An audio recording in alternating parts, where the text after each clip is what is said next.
ਕਿਤਾਬ ਖਾੜਕੂ ਸੰਘਰਸ਼ ਦੀ ਸਾਖੀ, ਅਣਜਾਣੇ ਅਣਗੌਲੇ ਸਿਦਕੀ ਅਤੇ ਯੋਧੇ, ਲੇਖਕ ਭਾਈ ਦਲਜੀਤ ਸਿੰਘ। ਪਹਿਲੇ ਭਾਗ ਵਿੱਚ ਸੁਣੋ ਕਿਤਾਬ ਬਾਰੇ ਮੁੱਢਲੀ ਬੇਨਤੀ, ਗੁਰਬਾਣੀ ਦਾ ਅਦਬ ਅਤੇ ਗੁਰੂ ਦਾ ਅਦਬ। ਵਾਹਿਗੁਰੂ ਜੀ ਕਾ ਖਾਲਸਾ, ਵਾਹਿਗੁਰੂ ਜੀ ਕੀ ਫਤਿਹ। ਖਾੜਕੂ ਸੰਘਰਸ਼ ਦੌਰਾਨ ਜੇਲ੍ਹ ਵਿੱਚ ਅਤੇ ਉਸ ਤੋਂ ਬਾਅਦ ਵੀ ਮੈਨੂੰ ਬਹੁਤ ਸਾਰੇ ਸੱਜਣਾ ਮਿੱਤਰਾਂ ਅਤੇ ਪੰਥ ਦਰਦੀਆਂ ਨੇ ਕਿਹਾ ਕਿ ਤੁਹਾਨੂੰ ਕੁਝ ਲਿਖਣਾ ਚਾਹੀਦਾ ਹੈ। ਜੰਗ ਦੇ ਸਮੁੱਚੇ ਖਾਲਸਾਈ ਰੰਗ ਵਿੱਚ ਸ਼ਹੀਦ ਹੋ ਗਏ ਮਿੱਤਰਾਂ ਦੀ ਪਵਿੱਤਰ ਯਾਦ ਦਾ ਵੀ ਰੂਹ ਉੱਤੇ ਸਦਾ ਹੀ ਕਰਜ਼ੇ ਵਰਗਾ ਬੋਝ ਰਹਿੰਦਾ ਹੈ ਕਿ ਸੱਚ ਸਾਹਮਣੇ ਆਉਣਾ ਚਾਹੀਦਾ ਹੈ। ਜੋ ਕੁਝ ਸੱਚ ਦੇ ਨਾਂ ਉੱਤੇ ਹਰ ਪਾਸਿਓਂ ਆ ਰਿਹਾ ਹੈ, ਉਸ ਨੂੰ ਵੇਖ ਕੇ ਬੋਝ ਹੋਰ ਵੀ ਭਾਰਾ ਹੋਈ ਜਾਂਦਾ ਹੈ। ਕਈ ਵਾਰ ਇਹ ਕੋਸ਼ਿਸ਼ ਵੀ ਕੀਤੀ ਹੈ, ਕੁਝ ਸਫ਼ੇ ਲਿਖ ਕੇ ਉਹਨਾਂ ਨੂੰ ਪਾੜਿਆ ਵੀ ਹੈ। ਮੈਨੂੰ ਹਰ ਵਾਰ ਐਵੇਂ ਹੀ ਮਹਿਸੂਸ ਹੋਇਆ ਕਿ ਜੋ ਮੈਂ ਲਿਖ ਰਿਹਾ ਹਾਂ ਉਹ ਸੱਚ ਦੇ ਨੇੜੇ ਤੇੜੇ ਨਹੀਂ ਅੱਪੜਦਾ। ਇਹ ਅਧੂਰਾ ਹੈ ਜਾਂ ਬਹੁਤ ਉਰੇ ਹੀ ਹੈ। ਸਰਕਾਰੀ ਧਿਰ ਹੋਵੇ ਜਾਂ ਨਿਰਪੱਖ ਧਿਰ, ਸਾਡੀ ਧਿਰ ਹੋਵੇ ਜਾਂ ਜੰਗ ਦੇ ਕਿਸੇ ਹੋਰ ਤਰ੍ਹਾਂ ਦੇ ਹਿੱਸੇਦਾਰ ਵੀ ਹੋਣ, ਪਰ ਸਭ ਪਾਸਿਓਂ ਜੋ ਸਮਝ ਅਤੇ ਪੇਸ਼ਕਾਰੀ ਹੋ ਰਹੀ ਹੈ ਉਹ ਆਪਸ ਵਿੱਚ ਲਗਭਗ ਨੇੜੇ ਨੇੜੇ ਹੀ ਹੈ।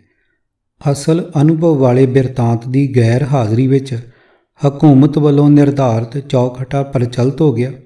ਕਿਤੇ ਹੀ ਕੋਈ ਲਿਖਤ ਇਸ ਚੌਖਟੇ ਤੋਂ ਆਜ਼ਾਦ ਹੋ ਕੇ ਸੱਚ ਦੇ ਨੇੜੇ ਢੁਕੀ ਹੈ। ਵੱਡਾ ਦੁਖਾਂਤ ਤਾਂ ਸਿੱਖ ਸਮਝ ਤੇ ਸੋਚ ਦਾ ਇਹ ਰਿਹਾ ਹੈ ਕਿ ਅਸੀਂ ਸੱਚ ਦੀ ਭਾਲ ਸਾਡੇ ਵਿਰੋਧੀ ਅਤੇ ਸਾਡੇ ਉੱਤੇ ਜ਼ੁਲਮ ਕਰਨ ਵਾਲੀ ਧਿਰ ਦੇ ਤਰੀਕਿਆਂ ਅਤੇ ਸੰਦਾਂ ਨਾਲ ਹੀ ਕਰਨ ਦਾ ਯਤਨ ਕੀਤਾ ਹੈ। ਇਸ ਵਿੱਚੋਂ ਡਾਢੀ ਨਿਰਾਸ਼ਾ ਉਪਜੀ ਹੈ। 1849 ਤੋਂ ਪਹਿਲਾਂ ਦੀ ਹਾਲਤ ਦੇ ਸਨਮੁਖ ਖਲੋ ਕੇ ਜਾਂ ਖਾਲਸਾਈ ਸਿਧਾਂਤਾਂ ਅਤੇ ਅਮਲਾਂ ਦੇ ਨੇੜੇ ਢੁੱਕ ਕੇ ਜਾਂ ਗੁਰੂ ਦੀ ਨੇੜਤਾ ਵਿੱਚ ਜਾ ਕੇ ਅਸੀਂ ਆਪਣੇ ਤਰੀਕੇ ਨਾਲ ਉੱਤਰ ਨਹੀਂ ਲੱਭੇ। ਇਸ ਜੰਗ ਵਿੱਚ ਅਸੀਂ ਇੱਕ ਧਿਰ ਹਾਂ। ਇੱਕ ਧਿਰ ਦੇ ਪੱਖ ਨੂੰ ਨਜ਼ਰ ਅੰਦਾਜ਼ ਕਰਕੇ ਜਾਂ ਮਨਫੀ ਕਰਕੇ ਸੱਚ ਨੂੰ ਕਿਸੇ ਤਰ੍ਹਾਂ ਨਹੀਂ ਫੜਿਆ ਜਾ ਸਕਦਾ।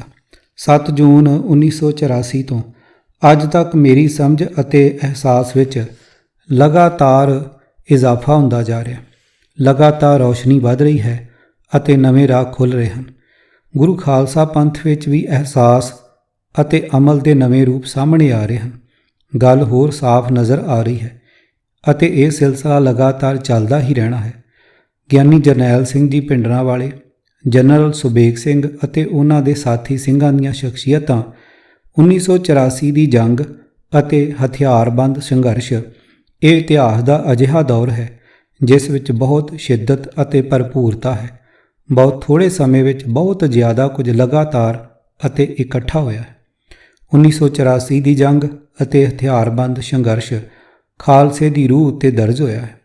ਗੁਰੂ ਖਾਲਸਾ ਪੰਥ ਨੇ ਲੰਮੇ ਸਮੇਂ ਬਾਅਦ ਸੰਤ ਕਰਤਾਰ ਸਿੰਘ ਜੀ ਅਤੇ ਸੰਤ ਜਰਨੈਲ ਸਿੰਘ ਜੀ ਦੀਆਂ ਸ਼ਖਸੀਅਤਾਂ ਰਾਹੀਂ ਇਤਿਹਾਸ ਵਿੱਚ ਆਪਣਾ ਅਸਲ ਪ੍ਰਗਟਾਓ ਕੀਤਾ ਹੈ। ਜੂਨ 1984 ਤੋਂ ਬਾਅਦ ਖਾਲਸਾ ਪੰਥ ਦੇ ਜਾਗਦੇ ਅਤੇ ਸਾਬਤ ਹਿੱਸੇ ਨੇ ਜੰਗ ਅਤੇ ਸ਼ਹਾਦਤ ਰਾਹੀਂ ਇਤਿਹਾਸ ਨੂੰ ਮੁੜ ਸਿਰਜਿਆ ਹੈ। ਦਿੱਲੀ ਦਰਬਾਰ ਅਤੇ ਸਾਡੀ ਧਿਰ ਨੇ ਲਿਖਾਰੀਆਂ ਨੇ ਵੀ ਜ਼ਿਆਦਾਤਰ ਦਿਖਦੀਆਂ ਘਟਨਾਵਾਂ ਅਤੇ ਵਰਤਾਰਿਆਂ ਦੀ ਗੱਲ ਕੀਤੀ ਹੈ ਅਤੇ ਇਹਨਾਂ ਮੁਤਾਬਕ ਹੀ ਸਿੱਟੇ ਕੱਢਣ ਦੇ ਯਤਨ ਕੀਤੇ ਹਨ ਅਤੇ ਇਹ ਅਗਾਂਹ ਵੀ ਜਾਰੀ ਰਹਿਣਗੇ। ਮੇਰੀ ਕੋਸ਼ਿਸ਼ ਹੋਵੇਗੀ ਕਿ ਘਟਨਾਵਾਂ, ਵਰਤਾਰਿਆਂ ਅਤੇ ਸ਼ਖਸੀਅਤਾਂ ਦੇ ਥੱਲੇ ਜੋ ਕੁਝ ਅਣਦਿਸਦਾ ਅਤੇ ਅਣਗੌਲਿਆ ਵਾਪਰ ਰਿਹਾ ਸੀ ਉਸ ਨੂੰ ਵੀ ਲਿਖਿਆ ਅਤੇ ਦੱਸਿਆ ਜਾਵੇ। ਇਤਿਹਾਸ ਦੇ ਦੁਰੇਡੇ ਤੇ ਦਿਸ ਹੱਦਿਆਂ ਅਤੇ ਗੈਬ ਤੋਂ ਪੈ ਰਹੀ ਸੱਦ ਨੂੰ ਵੀ ਸੁਣਿਆ ਜਾਵੇ। ਨਵੇਂ ਜ਼ਮਾਨੇ ਦੀ ਤਰਕ ਵਿਧੀ ਤੇ ਭਾਰੂ ਅਸਰ ਤੋਂ ਮੁਕਤ ਮੁੱਢਲੀ ਆਜ਼ਾਦੀ, ਯਕੀਨ ਅਤੇ ਪਰੰਪਰਾ ਦੇ ਪਹਿਲੂਆਂ ਨੂੰ ਜੀ ਆਇਆਂ ਕਿਹਾ ਜਾਵੇ। ਘਟਨਾਵਾਂ ਅਤੇ ਵਰਤਾਰਿਆਂ ਬਾਰੇ ਲਿਖਣ ਤੋਂ ਇਲਾਵਾ ਜਿਨ੍ਹਾਂ ਸਿੰਘਾਂ ਦਾ ਸਾਥ ਮਾਣਿਆ ਹੈ ਉਹਨਾਂ ਬਾਰੇ ਵੀ ਕੁਝ ਕਹਿਣ ਦਾ ਯਤਨ ਕਰਨਾ ਹੈ। ਮੈਨੂੰ ਹਾਲੇ ਵੀ ਲੱਗਦਾ ਹੈ ਕਿ ਮੈਂ ਕਿਸੇ ਹੱਦ ਤੱਕ ਹੀ ਜਾ ਸਕਾਂਗਾ ਕਿਉਂਕਿ ਉਸ ਸਮੇਂ ਦੇ ਵਰਤਾਰਿਆਂ ਅਤੇ ਹਸਤੀਆਂ ਪਿੱਛੇ ਕੰਮ ਕਰ ਰਹੀ ਜ਼ੋਰਾਵਰ ਅਗੰਮੀ ਤਾਕਤ ਨੂੰ ਕਿਸੇ ਹੱਦ ਤੱਕ ਹੀ ਸਮਝਿਆ ਜਾ ਸਕਦਾ ਹੈ ਅਤੇ ਉਹ ਵੀ ਸਹਿਜੇ ਸਹਿਜੇ। ਕੁਦਰਤ ਨੇ ਆਪਣੇ ਸੱਚ ਨੂੰ ਇੱਕ ਖਾਸ ਸਮੇਂ ਉੱਤੇ ਹੀ ਅੱਗੇ ਲਿਆਉਣਾ ਹੁੰਦਾ ਹੈ। ਇਤਿਹਾਸ ਵਿੱਚ ਜੂਝਣ ਅਤੇ ਸ਼ਹੀਦ ਹੋਣ ਵਾਲਿਆਂ ਦੇ ਕੁਝ ਨਾਂ ਹੀ ਦਰਜ ਹੋ ਕੇ ਸਾਹਮਣੇ ਆਏ ਹਨ। ਇਹਨਾਂ ਨਾਵਾਂ ਵਿੱਚੋਂ ਇੱਕ ਹਿੱਸਾ ਹੀ ਉਹਨਾਂ ਸ਼ਖਸੀਅਤਾਂ ਦਾ ਹੈ ਜਿਵੇਂ ਸ਼ਹੀਦ ਭਾਈ ਬੇਅੰਤ ਸਿੰਘ, ਸ਼ਹੀਦ ਭਾਈ ਸਤਵੰਤ ਸਿੰਘ, ਭਾਈ ਹਰਜਿੰਦਰ ਸਿੰਘ ਜਿੰਦਾ, ਸੁਖਦੇਵ ਸਿੰਘ ਸੁੱਖਾ ਅਤੇ ਬਾਈ ਗੁਰਜੰਟ ਸਿੰਘ, ਜਿਨ੍ਹਾਂ ਨੂੰ ਬਹੁਤ ਸ਼ੋਹਰਤ ਅਤੇ ਇੱਜ਼ਤ ਮਿਲੀ ਅਤੇ ਉਹ ਇਸ ਦੇ ਹੱਕਦਾਰ ਵੀ ਸਨ। ਇੱਕ ਹਿੱਸਾ ਉਹ ਹੈ ਜਿਨ੍ਹਾਂ ਦੇ ਨਾਵਾਂ ਨੂੰ ਚੰਗੀ ਤਰ੍ਹਾਂ ਜਾਣਦੇ ਹਾਂ, ਪਰ ਇਹ ਨਹੀਂ ਜਾਣਦੇ ਕਿ ਉਹਨਾਂ ਦਾ ਰੁਤਬਾ ਕਿੱਡਾ ਉੱਚਾ ਬਣਦਾ ਹੈ। ਪੰਥ ਵਿੱਚ ਉਹਨਾਂ ਨੂੰ ਹਾਲੇ ਉਹ ਰੁਤਬਾ ਨਹੀਂ ਮਿਲਿਆ ਜਿਸ ਦੇ ਉਹ ਹੱਕਦਾਰ ਸਨ, ਜਿਵੇਂ ਭਾਈ ਮਨਵੀਰ ਸਿੰਘ ਚਹੇੜੂ, ਚਾਚਾ ਮਥਰਾ ਸਿੰਘ, ਅਨੋਖ ਸਿੰਘ ਬੱਬਰ, ਕਮਰਜੀਤ ਸਿੰਘ ਸੁਲਤਾਨਵਿੰਡ ਅਤੇ ਸਤਪਾਲ ਸਿੰਘ ਢਿੱਲੋਂ ਆਦਿ ਅਨੇਕਾਂ ਹੋਰ ਸਿੰਘ ਜਿਨ੍ਹਾਂ ਦੇ ਨਾਂ ਗਿਣੇ ਜਾ ਸਕਦੇ ਹਨ। ਇੱਕ ਹਿੱਸਾ ਉਹ ਹੈ ਜਿਨ੍ਹਾਂ ਦੇ ਨਾਂ ਸ਼ਹੀਦਾਂ ਵਿੱਚ ਦਰਜ ਹਨ, ਪਰ ਉਹਨਾਂ ਨੂੰ ਕੋਈ ਹੀ ਜਾਣਦਾ ਹੈ ਕਿ ਉਹ ਕਿੱਡੀਆਂ ਵੱਡੀਆਂ ਰੂਹਾਂ ਅਤੇ ਸ਼ਹੀਦ ਸਨ, ਜਿਨ੍ਹਾਂ ਦੇ ਆਸਰੇ ਜੰਗ ਲੜੀ ਜਾ ਰਹੀ ਸੀ। ਪਰ ਇਸ ਵਕਤ ਵੀ ਉਹਨਾਂ ਦੀ ਵਡਿਆਈ ਨੂੰ ਅਸੀਂ ਪੰਥਕ ਰੂਪ ਵਿੱਚ ਨਹੀਂ ਜਾਣਦੇ ਹਾਂ, ਜਿਵੇਂ ਭਾਈ ਦਲਵੀਰ ਸਿੰਘ ਅਭਿਆਸੀ, ਭਾਈ ਬਖਸ਼ੀਸ਼ ਸਿੰਘ ਮਾਲੋਵਾਲ, ਨਵਨੀਤ ਸਿੰਘ ਕਾਦੀਆਂ, ਸੁਲੱਖਣ ਸਿੰਘ ਬੱਬਰ, ਅਵਤਾਰ ਸਿੰਘ ਦਾਊ ਮਾਜਰਾ, ਬਾਬਾ ਸੁਰਿੰਦਰ ਸਿੰਘ ਅਤੇ ਅਨੇਕਾਂ ਹੋਰ ਸ਼ਹੀਦ ਸਿੰਘ। ਇਸ ਤੋਂ ਅੱਗੇ ਇੱਕ ਹਿੱਸਾ ਉਹਨਾਂ ਸ਼ਹੀਦਾਂ ਦਾ ਹੈ ਜਿਹੜੇ ਹੋ ਸਕਦਾ ਹੈ ਕਿ ਇਤਿਹਾਸ ਵਿੱਚ ਕਦੇ ਵੀ ਦਰਜ ਨਾ ਹੋਣ, ਪਰ ਉਹ ਗੁਮਨਾਮ ਸ਼ਹੀਦ ਜ਼ਰੂਰ ਹਨ। ਉਹਨਾਂ ਦੇ ਨਾਵਾਂ ਨੂੰ ਅਜੇ ਕੋਈ ਨਹੀਂ ਜਾਣਦਾ। ਇਹ ਗੁਮਨਾਮ ਅਤੇ ਅਣਗੌਲੇ ਸਿੰਘ ਸਿੰਘਣੀਆਂ ਪੰਥ ਦਾ ਨਿੱਘਰ ਸਰਮਾਇਆ ਹਨ, ਜਿਨ੍ਹਾਂ ਦੀ ਕਮਾਈ ਉੱਤੇ ਪੰਥ ਦੇ ਇਤਿਹਾਸ ਦੀ ਇਮਾਰਤ ਦਾ ਢਾਂਚਾ ਖੜਾ ਹੁੰਦਾ ਹੈ। ਇਸ ਇਮਾਰਤ ਦੀਆਂ ਨੀਹਾਂ ਵਿੱਚ ਹਰ ਦੌਰ ਵਿੱਚ ਇਹਨਾਂ ਗੁਮਨਾਮ ਸ਼ਹੀਦਾਂ ਦਾ ਖੂਨ ਹੁੰਦਾ ਹੈ। ਇਤਿਹਾਸ ਵਿੱਚ ਜਿਹੜੇ ਵੱਡੇ ਨਾਮ ਉੱਭਰਦੇ ਹਨ, ਉਹਨਾਂ ਦੇ ਪੈਰਾਂ ਥੱਲੇ ਖੜਨ ਯੋਗ ਜ਼ਮੀਨ ਵੀ ਇਹ ਗੁਮਨਾਮ ਅਤੇ ਅਣਗੌਲੇ ਗੁਰਸਿੱਖ ਹੀ ਤਿਆਰ ਕਰਦੇ ਹਨ। ਸਭ ਤੋਂ ਪਹਿਲਾਂ ਮੈਂ ਇਹਨਾਂ ਤੋਂ ਹੀ ਆਪਣੀ ਗੱਲ ਤੋਰਾਂਗਾ ਅਤੇ ਹੱਕ ਵੀ ਇਹਨਾਂ ਦਾ ਹੀ ਬਣਦਾ ਹੈ, ਕਿਉਂਕਿ ਇਤਿਹਾਸ ਦੀਆਂ ਨੀਹਾਂ ਤਾਂ ਇਹਨਾਂ ਨੇ ਹੀ ਉਸਾਰੀਆਂ ਹਨ। ਇਸ ਕਰਕੇ ਗੱਲ ਨੀਂਹ ਤੋਂ ਹੀ ਕਰਨੀ ਬਣਦੀ ਹੈ। ਇੱਥੇ ਜੋ ਕੁਝ ਲਿਖਿਆ ਜਾ ਰਿਹਾ ਹੈ ਉਸ ਨਾਲ ਜਾਂ ਤਾਂ ਮੈਂ ਸਿੱਧਾ ਜੁੜਿਆ ਹੋਇਆ ਹਾਂ ਜਾਂ ਉਸ ਬਾਰੇ ਕਿਸੇ ਨੇੜਲੇ ਨੇ ਮੈਨੂੰ ਸੁਣਾਇਆ ਹੈ। ਇਸ ਲਿਖਤ ਦਾ ਆਧਾਰ ਮੇਰੀ ਯਾਦ ਅਤੇ ਅਹਿਸਾਸ ਹਨ, ਨਾ ਕਿ ਅਕਾਦਮਿਕ ਤੌਰ ਤਰੀਕਾ, ਅੰਕੜੇ ਜਾਂ ਸਰੋਤ। ਬਹੁਤ ਮੁਮਕਿਨ ਹੈ ਕਿ ਮੇਰੇ ਬਿਆਨ ਕਰਨ ਵਿੱਚ ਕੁਝ ਘਾਟਵਾਦ ਹੋ ਗਈ ਹੋਵੇ, ਪਰ ਅਸਲ ਗੱਲ ਇਹੋ ਹੈ ਕਿ ਇਹੋ ਜਿਹੇ ਵਾਕਿਆਤ ਅਤੇ ਕਿਰਦਾਰ ਉਸ ਸਮੇਂ ਦੀ ਹਕੀਕਤ ਹਨ। ਪੰਜਾਬ ਦੇ ਹਰ ਇਲਾਕੇ ਵਿੱਚ ਇਹੋ ਜਿਹਾ ਕੁਝ ਜ਼ਰੂਰ ਹੋਇਆ ਹੋਵੇਗਾ ਤੇ ਬਹੁਤ ਲੋਕਾਂ ਨੂੰ ਹਾਲੇ ਇਹ ਕੁਝ ਯਾਦ ਵੀ ਹੋਵੇਗਾ। ਇਹ ਵਾਕਿਆਤ ਪੜ੍ਹ ਕੇ ਉਹਨਾਂ ਨੂੰ ਲੱਗੂ ਕਿ ਇਹ ਤਾਂ ਸਾਡੇ ਨੇੜੇ ਦੀ ਕਹਾਣੀ ਹੈ। ਇਤਿਹਾਸ ਵਿੱਚ ਸਦਾ ਹੀ ਕੁਝ ਬੰਦਿਆਂ ਅਤੇ ਘਟਨਾਵਾਂ ਨੂੰ ਜ਼ਿਆਦਾ ਥਾਂ ਮਿਲ ਜਾਂਦੀ ਹੈ ਅਤੇ ਇਤਿਹਾਸਕਾਰੀ ਮੁੜ ਉਹਨਾਂ ਦੁਆਲੇ ਹੀ ਘੁੰਮਦੀ ਰਹਿੰਦੀ ਹੈ। ਆਮ ਬੰਦਿਆਂ ਨੂੰ ਇਤਿਹਾਸ ਅਹਿਮੀਅਤ ਨਹੀਂ ਦਿੰਦਾ, ਹਾਲਾਂਕਿ ਆਮ ਬੰਦਿਆਂ ਵੱਲੋਂ ਕਿਸੇ ਖਾਸ ਹਾਲਤ ਵਿੱਚ ਵਿਖਾਏ ਅਸਧਾਰਨ ਅਤੇ ਸਿਫਤੀ ਕਿਰਦਾਰ ਕਿਸੇ ਵੀ ਵੱਡੇ ਨਾਇਕ ਨਾਲੋਂ ਘੱਟ ਨਹੀਂ ਹੁੰਦੇ। ਜਿਵੇਂ ਸਮੁੱਚੀ ਸਿੱਖ ਸੰਗਤ ਦੀ ਖਾਮੋਸ਼ ਅਰਦਾਸ ਜੰਗਾਂ ਵਿੱਚ ਫਤਿਹ ਅਤੇ ਸ਼ਹਾਦਤਾਂ ਸਿਰਜਦੀ ਹੈ, ਉਸੇ ਤਰ੍ਹਾਂ ਆਮ ਬੰਦਿਆਂ ਦੇ ਉੱਚੇ ਕਿਰਦਾਰ ਅਤੇ ਅਮਲ ਵੱਡੇ ਨਾਇਕਾਂ ਨੂੰ ਸਿਰਜਦੇ ਹਨ ਅਤੇ ਉਹਨਾਂ ਲਈ ਜ਼ਮੀਨ ਤਿਆਰ ਕਰਦੇ ਹਨ। ਪੰਥ ਨੇ ਆਪਣੀ ਸਮੂਹਕ ਅਰਦਾਸ ਵਿੱਚ ਇਸ ਕਰਕੇ ਸ਼ਹੀਦਾਂ ਨੂੰ ਬੇਨਾਮ ਤਰੀਕੇ ਨਾਲ ਯਾਦ ਕੀਤਾ ਹੈ ਕਿ ਜਿਨ੍ਹਾਂ ਸਿੰਘਾਂ ਸਿੰਘਣੀਆਂ ਨੇ। ਪੰਥ ਨੇ ਸ਼ਹੀਦਾਂ ਨੂੰ ਇੱਕੋ ਜਿਹੀ ਥਾਂ ਦਿੱਤੀ ਹੈ। ਇੱਥੇ ਕੋਈ ਛੋਟਾ ਵੱਡਾ ਨਹੀਂ ਹੈ। ਇਤਿਹਾਸ ਦੱਸਦਾ ਹੈ ਕਿ ਜਦੋਂ ਅਬਦਾਲੀ ਸਿੰਘਾਂ ਦਾ ਪਿੱਛਾ ਕਰਦਾ ਲੱਖੀ ਜੰਗਲ ਵਿੱਚ ਜਾ ਵੜਿਆ ਤਾਂ ਇੱਕ ਸਿੰਘ ਨੇ ਤੇਜ਼ ਰਫ਼ਤਾਰ ਘੋੜੇ ਉੱਤੇ ਚੜ੍ਹ ਕੇ ਉਸ ਉੱਪਰ ਨੇਜੇ ਨਾਲ ਬਹੁਤ ਜ਼ੋਰਦਾਰ ਹਮਲਾ ਕੀਤਾ, ਪਰ ਉਹ ਵਾਲ-ਵਾਲ ਬਚ ਗਿਆ। ਉਹਦੇ ਚੌਬਦਾਰਾਂ ਨੇ ਉਹ ਸਿੰਘ ਨੂੰ ਸ਼ਹੀਦ ਕਰ ਦਿੱਤਾ, ਪਰ ਇਸ ਹਮਲੇ ਦੀ ਦਹਿਸ਼ਤ ਮਰਨ ਤੱਕ ਅਬਦਾਲੀ ਦੇ ਮਨ ਵਿੱਚੋਂ ਨਹੀਂ ਨਿਕਲੀ। ਉਸ ਸ਼ਹੀਦ ਸਿੰਘ ਨੂੰ ਕਿਸੇ ਨਾਂ ਦੀ ਜ਼ਰੂਰਤ ਨਹੀਂ, ਉਹ ਗੁਰੂ ਪੰਥ ਦਾ ਸ਼ਹੀਦ ਹੈ। ਅੱਜ ਜਦੋਂ ਮੈਂ ਕਿਸੇ ਆਗੂ ਜਾਂ ਸਿੰਘ ਵੱਲੋਂ ਪੰਥ ਸੇਵਾ ਬਾਰੇ ਦਾਅਵੇ ਜਾਂ ਵੱਧ ਚੜ੍ਹ ਕੇ ਬੋਲਦੇ ਵੇਖਦਾ ਹਾਂ ਤਾਂ ਉਸ ਦੀ ਨਿੱਜੀ ਸੋਚ 'ਤੇ ਅਫਸੋਸ ਹੁੰਦਾ ਹੈ। ਜਿਸ ਪੰਥ ਵਿੱਚ ਗੁਮਨਾਮ ਅਤੇ ਛੁਪੇ ਹੋਏ ਸ਼ਹੀਦਾਂ ਦਾ ਕੋਈ ਸ਼ੁਮਾਰ ਹੀ ਨਾ ਹੋਵੇ ਤੇ ਜਿੱਥੇ ਉਹਨਾਂ ਦੇ ਜੰਗਵਾਰ ਸਮੂਹ ਪੂਰੀ ਸ਼ਾਨ ਵਿੱਚ ਵਿਚਰ ਰਹੇ ਹੋਣ, ਉੱਥੇ ਇਹੋ ਜਿਹੀ ਹਉਮੈ ਲਈ ਕੋਈ ਥਾਂ ਨਹੀਂ ਹੈ। ਆਮ ਲੋਕ ਜਿਨ੍ਹਾਂ ਵਿੱਚ ਅਸੀਂ ਵਿਚਰਦੇ ਹਾਂ ਅਤੇ ਜੋ ਸਾਡਾ ਅਮੁੱਕ ਸੋਮਾ ਹਨ, ਉਹਨਾਂ ਲੋਕਾਂ ਨੂੰ ਸਤਿਕਾਰ ਨਾਲ ਯਾਦ ਕਰਨਾ ਬਣਦਾ ਹੈ ਜਿਹੜੇ ਕਿਸੇ ਨਾ ਕਿਸੇ ਤਰੀਕੇ ਜੰਗ ਦੀ ਲਪੇਟ ਵਿੱਚ ਆ ਗਏ। ਕਈ ਵਾਰ ਬਹੁਤ ਆਮ ਬੰਦੇ ਵੀ ਸਮੇਂ ਅਤੇ ਥਾਂ ਦੇ ਕਿਸੇ ਮੋੜ ਉੱਤੇ ਵੱਡੇ ਨਾਇਕਾਂ ਵਾਂਗ ਜਿਉਂ ਉੱਠਦੇ ਹਨ ਜਾਂ ਬਲ ਉੱਠਦੇ ਹਨ। ਉਹਨਾਂ ਦੀ ਇਹ ਸ਼ਮਾ ਵੀ ਅਗੰਮੀ ਹੁੰਦੀ ਹੈ। ਜੰਗ ਵਿੱਚ ਕਿਸੇ ਧਿਰ ਦੀ ਵਿਰਾਸਤੀ ਦਾਅਵੇਦਾਰੀ ਦੇ ਸਨਮੁਖ ਉਹਦੇ ਮਨੁੱਖੀ ਕਿਰਦਾਰ ਦੀ ਪਰਖ ਹੁੰਦੀ ਹੈ, ਜਿੱਥੇ ਖੋਟੇ ਖਰੇ ਪਛਾਣੇ ਜਾਂਦੇ ਹਨ। ਇਸ ਪਰਖ ਵਿੱਚ ਕਈ ਵਾਰ ਅਣਜਾਣ ਬੰਦੇ ਅਚਰਜ ਕਾਰਨਾਮੇ ਕਰ ਜਾਂਦੇ ਹਨ। ਉਂਝ ਉਹ ਕਿਸੇ ਵੀ ਧਿਰ ਵਿੱਚ ਨਹੀਂ ਹੁੰਦੇ। ਹਰ ਜੰਗ ਦੌਰਾਨ ਜੂਝ ਰਹੇ ਅਤੇ ਆਮ ਲੋਕਾਂ ਸਾਹਮਣੇ ਨੈਤਿਕ ਸਵਾਲ ਦੁਖਾਂਤ ਬਣ ਕੇ ਸਾਹਮਣੇ ਆ ਜਾਂਦੇ ਹਨ, ਕਿਉਂਕਿ ਹਕੂਮਤਾਂ ਖਿਲਾਫ ਜੂਝਣ ਲਈ ਹੋਰ ਸਭ ਚੀਜ਼ਾਂ ਦੇ ਨਾਲ ਇੱਕ ਨੈਤਿਕ ਨਿਯਮ ਜ਼ਰੂਰ ਹੁੰਦਾ ਹੈ। ਇਸ ਲਈ ਸਭ ਵੱਖ-ਵੱਖ ਧਿਰਾਂ ਦੇ ਹਿੱਸੇਦਾਰਾਂ ਨੂੰ ਉਹਨਾਂ ਦੇ ਨਜ਼ਰੀਏ ਅਤੇ ਉਹਨਾਂ ਦੀ ਹਾਲਤ ਤੋਂ ਵੀ ਵੇਖਣਾ ਬਣਦਾ ਹੈ। ਉਹਨਾਂ ਨੂੰ ਵੀ ਸਹੀ ਸਮਝ ਨਾਲ ਇੱਕ ਥਾਂ ਦੇਣੀ ਬਣਦੀ ਹੈ। ਮੈਨੂੰ ਸਦਾ ਹੀ ਇਹ ਲੱਗਿਆ ਹੈ ਕਿ ਸੰਘਰਸ਼ ਵਿੱਚ ਸਭ ਕੁਝ ਆਪਣੇ ਆਪ ਹੀ ਚੱਲ ਰਿਹਾ ਸੀ। ਕੋਈ ਅਗੰਮੀ ਤਾਕਤ ਜਿਵੇਂ ਸਾਰੀ ਤਰਤੀਬ ਬਣਾ ਰਹੀ ਹੈ। ਇੱਥੇ ਅਸਲ ਵਿੱਚ ਕੋਈ ਇੱਕ ਆਗੂ ਨਹੀਂ ਸੀ, ਪਰ ਸਾਰੇ ਹੀ ਅਗਵਾਈ ਕਰ ਰਹੇ ਸਨ। ਸੰਤ ਜਰਨੈਲ ਸਿੰਘ ਦੀ ਸ਼ਖਸੀਅਤ ਜੂਨ 1984 ਦੀ ਜੰਗ ਦਾ ਇੱਕੋ ਇੱਕ ਨੁਕਤਾ ਸੀ ਜਿਸ ਦੁਆਲੇ ਸਾਰਾ ਇਤਿਹਾਸ ਘੁੰਮ ਰਿਹਾ ਸੀ। ਉਹ ਖਾਲਸਾ ਪੰਥ ਦੀ ਰੂਹਾਨੀ ਤਾਕਤ ਵਜੋਂ ਇਤਿਹਾਸ ਨੂੰ ਸੇਧਿਤ ਕਰ ਰਹੇ ਸਨ। ਜਿਵੇਂ ਅਤੇ ਜਿੱਥੇ ਸਿੰਘਾਂ ਨੇ ਇਹ ਰੂਹਾਨੀ ਵਰਤਾਰੇ ਦਾ ਅਸਰ ਕਬੂਲਿਆ, ਉੱਥੇ ਉਸੇ ਹੀ ਮਿਕਦਾਰ ਨਾਲ ਉਹ ਸੰਘਰਸ਼ ਵਿੱਚ ਆਣ ਨਿਤਰੇ। ਮੈਂ ਜਾਂ ਮੇਰੇ ਵਰਗੇ ਹਜ਼ਾਰਾਂ ਹੋਰ ਨੌਜਵਾਨ ਇਸੇ ਤਰ੍ਹਾਂ ਹੀ ਦੁਨੀਆਦਾਰੀ ਦਾ ਤਿਆਗ ਕਰਕੇ ਇਸ ਯੁੱਧ ਵਿੱਚ ਸ਼ਾਮਲ ਹੋਏ ਸਨ। ਉਹ ਜੰਗ ਜਿਸ ਦਾ ਕੋਈ ਸਿਰਾ ਨਹੀਂ ਦਿਸਦਾ ਸਿਵਾਏ ਜੰਗ ਅਤੇ ਸ਼ਹਾਦਤ ਦੇ। ਉਸ ਸਮੇਂ ਵਿੱਚ ਅਸੀਂ ਰੂਹ ਦੇ ਜ਼ੋਰ ਨਾਲ ਹੀ ਜਿਉ ਰਹੇ ਸਾਂ, ਜਿੱਥੇ ਗੁਰੂ ਗ੍ਰੰਥ ਸਾਹਿਬ ਅਤੇ ਗੁਰੂ ਪੰਥ ਸਾਡਾ ਆਸਰਾ ਅਤੇ ਪਰਨਾ ਸੀ। ਇੱਥੇ ਨਿਸ਼ਚੇ ਅਤੇ ਰਵਾਇਤ ਦਾ ਬੋਲਬਾਲਾ ਸੀ, ਸਿਦਕ ਦੀ ਅਜਮਾਇਸ਼ ਸੀ, ਅਰਦਾਸ ਅਤੇ ਸਿਮਰਨ ਦੀ ਟੇਕ ਸੀ। ਸਮੁੱਚੇ ਪੰਥ ਦੀ ਅਰਦਾਸ ਅਤੇ ਭਾਵਨਾ ਸਾਡੀ ਪਿੱਠ ਭੂਮੀ ਸੀ। ਇੱਕ ਹੋਰ ਹੀ ਦੁਨੀਆ ਅਤੇ ਮੰਡਲ ਸੀ। ਇਸ ਦੁਨੀਆ ਦੀਆਂ ਸਿਆਣਪਾਂ ਅਤੇ ਸਿਆਸਤਾਂ ਉਸ ਤਲ ਤੱਕ ਨਹੀਂ ਸੀ ਪਹੁੰਚਦੀਆਂ। ਇਸ ਕਰਕੇ ਜਦੋਂ ਸਾਡੇ ਬਾਰੇ ਕੋਈ ਇਸ ਦੁਨੀਆ ਵਿੱਚ ਖੜ ਕੇ ਲਿਖਦਾ ਹੈ ਤਾਂ ਉਹ ਸਾਡੀ ਉਸ ਦੁਨੀਆ ਨੂੰ ਮੁੱਢੋਂ ਹੀ ਨਕਾਰਦਾ ਹੈ, ਜਿਸ ਕਰਕੇ ਉੱਥੇ ਅਫਸੋਸ ਹੀ ਹੁੰਦਾ ਹੈ। ਅਸਲ ਸਮਝ ਅਤੇ ਸੱਚੀ ਪੜ੍ਹਾਈ ਵੀ ਉਹੀ ਹੈ ਜਿਸ ਵਿੱਚ ਸਾਰਿਆਂ ਪੱਖਾਂ ਅਤੇ ਮੰਡਲਾਂ ਦੀ ਸਮਝ ਹੋਵੇ। ਜੰਗ ਅਤੇ ਸ਼ਹਾਦਤ ਦੇ ਇਸ ਰੂਪ ਨੂੰ ਦੁਨੀਆ ਨੇ ਮਾਨਤਾ ਹੀ ਨਹੀਂ ਦਿੱਤੀ। ਉਹਨਾਂ ਲਈ ਇਹ ਬੇਮਾਨਾ ਗੱਲ ਹੋ ਸਕਦੀ ਹੈ, ਪਰ ਸਾਡੇ ਲਈ ਉਸ ਦੌਰ ਦੇ ਜੰਗ ਅਤੇ ਸ਼ਹਾਦਤ ਰਾਹੀਂ ਖਾਲਸਾ ਪੰਥ ਨੇ ਆਪਣੇ ਆਪ ਨੂੰ ਨਵਿਆਉਣਾ ਅਤੇ ਪ੍ਰਜਵਲਿਤ ਕਰਨਾ ਸੀ। ਉਸ ਦੁਨੀਆ ਵਿੱਚ ਇਹ ਜੰਗ, ਅਰਦਾਸ, ਸ਼ਹਾਦਤ, ਉੱਚੇ ਅਮਲ ਬਹੁਤ ਜ਼ਰੂਰੀ ਹਨ, ਜਿਨ੍ਹਾਂ ਤੋਂ ਬਿਨਾਂ ਸਾਡਾ ਉਸ ਵੇਲੇ ਦਾ ਭਵਿੱਖ ਸੁੰਨਾ ਸੀ ਅਤੇ ਵਰਤਮਾਨ ਨੇ ਤੁਰਨਾ ਹੀ ਨਹੀਂ ਸੀ। ਪਿਛਲੇ ਕੁਝ ਸਮੇਂ ਵਿੱਚ ਇਹੋ ਜਿਹੇ ਵਰਤਾਰੇ ਅਤੇ ਗੁਰੂ ਦੀ ਕਲਾ ਵਰਤੀ ਹੈ ਅਤੇ ਵਰਤ ਰਹੀ ਹੈ ਕਿ ਉਹ ਸਮੇਂ ਦਾ ਸੱਚ ਅਤੇ ਉਹਦਾ ਮਹੱਤਵ ਦੁਨੀਆ ਨੂੰ ਕੁਝ ਸਮਝ ਆ ਰਿਹਾ ਹੈ। ਉਹ ਸਮੇਂ ਦੀਆਂ ਘਾਲਨਾਵਾਂ ਅਤੇ ਸ਼ਹਾਦਤਾਂ ਦੇ ਦਿਸਣਯੋਗ ਰੰਗ ਹੁਣ ਪ੍ਰਗਟ ਹੋ ਰਹੇ ਹਨ। ਪੰਥ ਦੇ ਇੱਕ ਹਿੱਸੇ ਨੂੰ ਇਹਦੀ ਸਮਝ ਪੈਣ ਲੱਗ ਗਈ ਹੈ।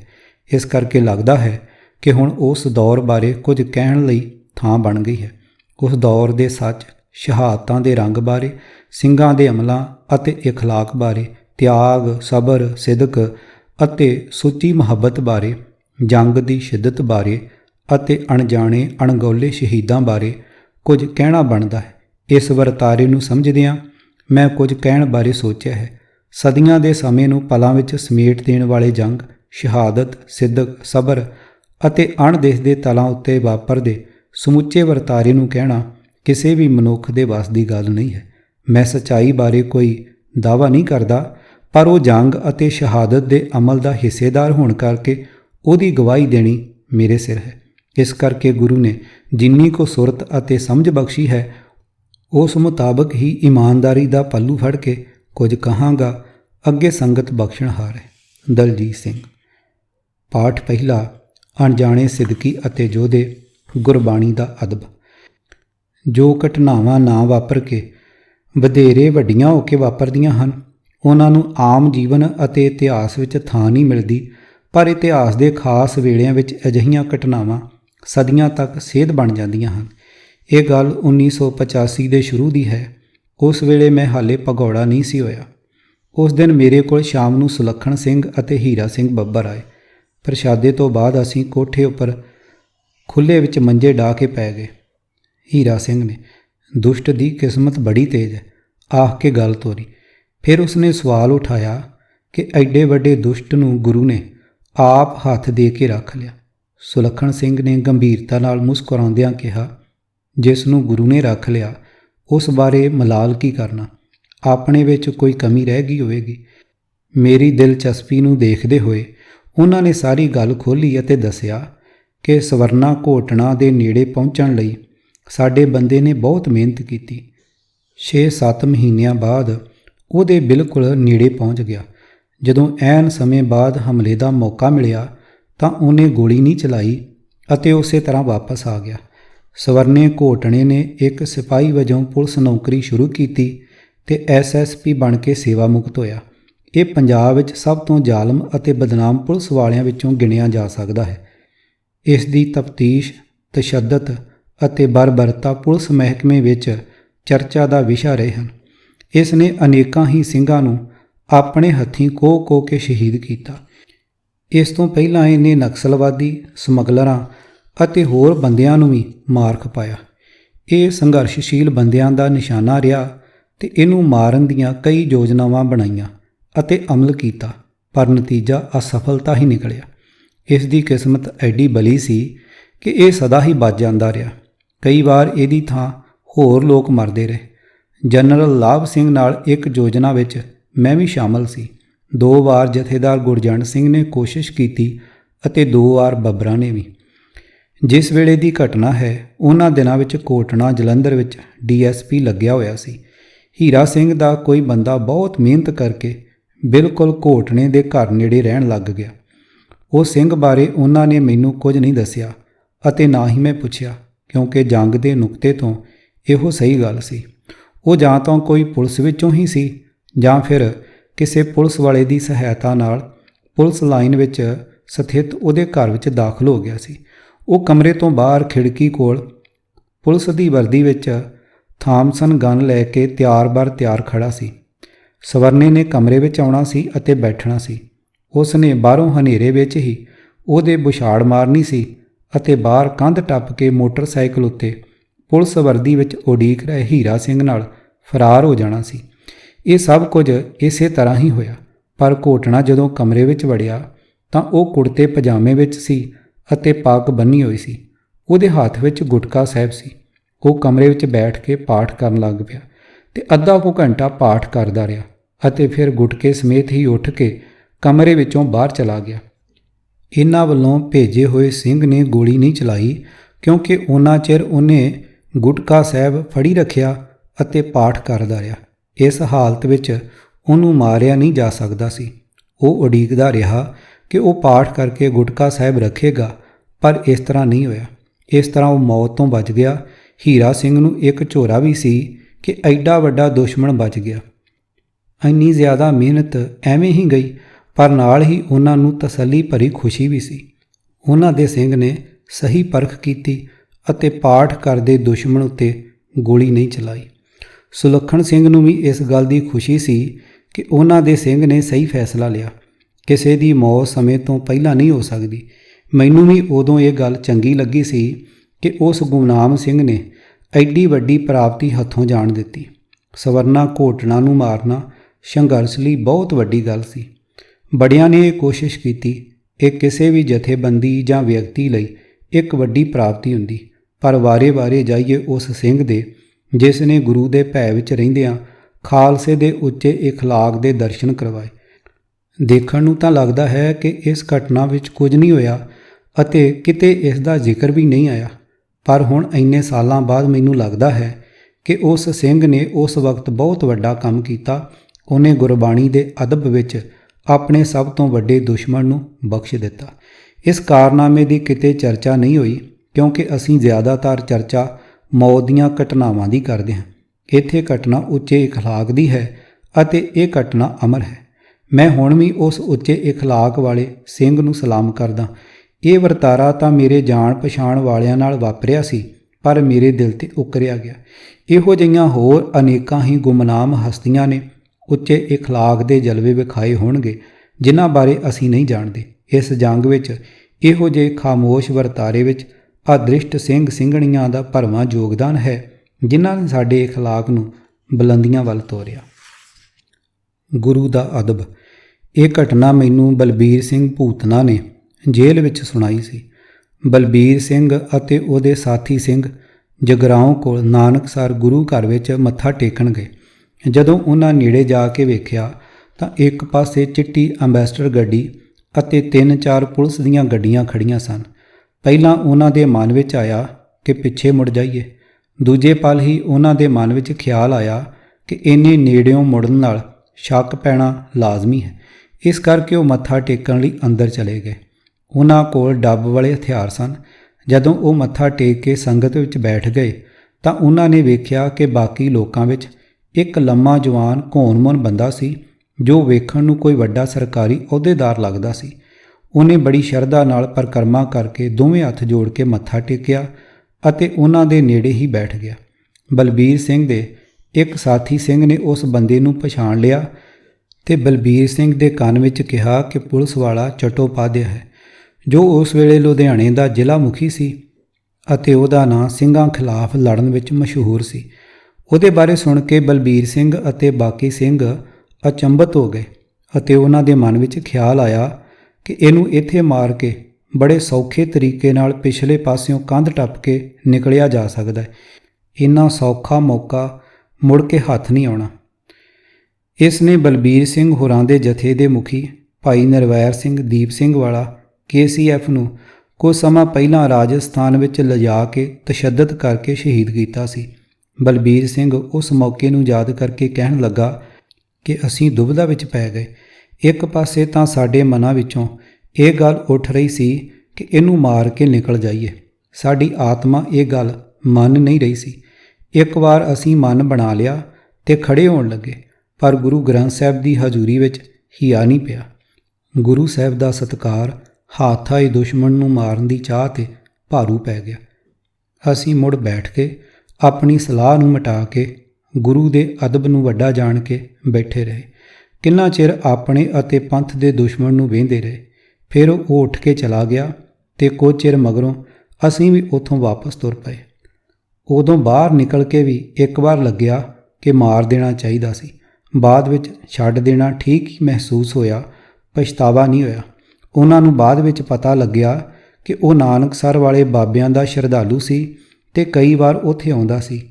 ਇਹ ਸਿੰਘ ਜਿਹੜੇ ਉਸ ਵੇਲੇ ਗੁਰੂ ਘਰ ਵਿੱਚ ਉਹਦੇ ਨੇੜੇ ਬੈਠੇ ਸਨ, ਉਹ ਜੰਗ ਦੇ ਮੈਦਾਨ ਵਿੱਚ ਦੁਸ਼ਮਣ ਨੂੰ ਵੇਂਦੇ ਸਾਰ ਗੋਲੀ ਮਾਰਨ ਵਾਲੇ ਸੀ। ਉਹਨਾਂ ਕਦੇ ਕੋਈ ਢਿੱਲ ਮੱਠ ਨਹੀਂ ਵਿਖਾਈ ਸੀ। ਉਸ ਦਿਨ ਉਹਨਾਂ ਸਾਹਮਣੇ ਉਹ ਦੁਸ਼ਮਣ ਆ ਗਿਆ ਜਿਹਨੂੰ ਉਹ ਚਿਰਾਂ ਤੋਂ ਲੱਭ ਰਹੇ ਸਨ, ਪਰ ਉਹਨਾਂ ਉੱਥੇ ਉਹਨੂੰ ਕੁਝ ਨਹੀਂ ਕਿਹਾ। ਕਿਤਾਬ ਖਾੜਕੂ ਸੰਘਰਸ਼ ਦੀ ਸਾਖੀ, ਅਣਜਾਣੇ ਅਣਗੌਲੇ ਸਿਦਕੀ ਅਤੇ ਯੋਧੇ, ਲੇਖਕ ਦਲਜੀਤ ਸਿੰਘ, ਭਾਗ ਪਹਿਲਾ, ਆਵਾਜ਼ ਗੁਰਜੰਟ ਸਿੰਘ ਰੂਪੋਵਾਲੀ। ਵਾਹਿਗੁਰੂ ਜੀ ਕਾ ਖਾਲਸਾ, ਵਾਹਿਗੁਰੂ ਜੀ ਕੀ ਫਤਿਹ।